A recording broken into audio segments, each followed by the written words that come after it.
Have you ever sent a proposal or maybe just a critical update and it just vanished? Hmm. It didn't bounce, nobody replied, it just disappeared into the digital void. Right. We used to call that bad luck or, a glitch. Yeah, but luck has nothing to do with it anymore. Not at all. We're doing a deep dive today on a platform called PowerDMARC, and what we're finding is that the entire rulebook for email has been rewritten. It really has. Mhm. The days of what they call permissive delivery are just gone. Gone. The big providers, Gmail, Yahoo, Mhm. Microsoft, they've stopped relying on your reputation. Mhm. They're not just assuming you're a good sender anymore. Now they want proof. They demand cryptographic proof. Okay, so that's the core of what we're digging into, Yeah. how you survive this shift.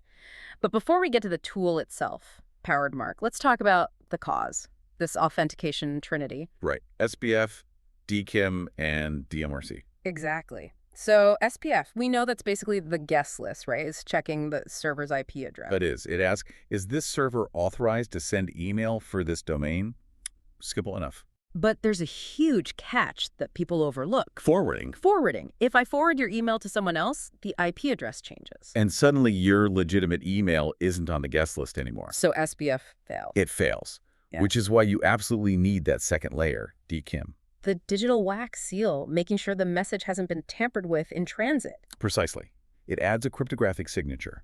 So even if the IP changes when it's forwarded, that signature should, in theory, survive. It proves the email is still authentic. Okay, so we have the guest list and the wax seal, but then there's DMRC. And the sources we have here frame DMRs as the big boss. That's a good way to put it. It's the policy. It tells the receiving server what to do if SPF or DKIM fail. And this is where it can get really dangerous for a business. Oh, incredibly dangerous. Uh, Because if you set your DMRC policy to P-reject, which is the goal, right? The gold standard. it is.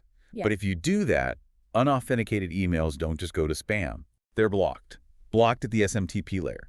They essentially cease to exist before they even get a chance to hit an inbox. And that's the nightmare scenario. You want to block the phishers, but if your own setup is just slightly off, maybe your marketing team started using a new tool you didn't know about. You end up blocking your own legitimate emails, your CEO's emails. So how do you even know what's going on? The standard DMRC reports are just these dense XML files. They're impossible.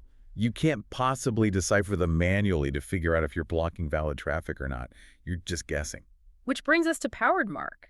The way it's presented here, it's not just a security tool, it's like a translation layer. It's a visibility platform. That's the game changer. I mean, what jumped out at me was the DMRC analyzer. The dashboard. The dashboard. Instead of guessing, you see in real time exactly who is sending mail on your behalf.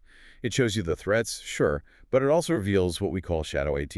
Legitimate tools that your own teams are using that you haven't authorized yet. Exactly, so you're not flying blind, What about the setup? The sources mention that it helps centralize everything. which is a huge operational win. Mm-hmm. Instead of your IT team manually editing raw DNS records, where one typo can take down your entire email system, Right. PowerDMARC lets you manage SPF, DKIM, and DMRs from their platform.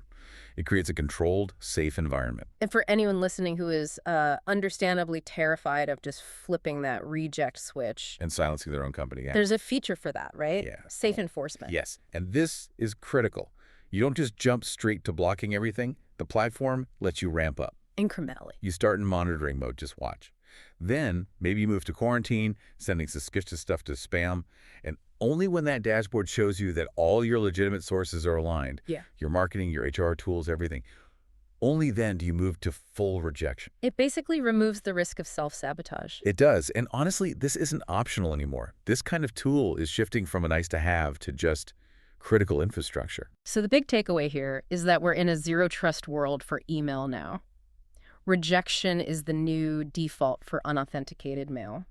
That's the reality. Without a tool like this, you're guessing. Mm-hmm. You're guessing who is using your domain, and you're guessing if your emails are even being delivered. And I think that leaves us with a pretty provocative final thought to wrap up on. Mm-hmm. If you don't have a dashboard like this, if you don't have that visibility right now, do you actually know who else might be sending emails as you?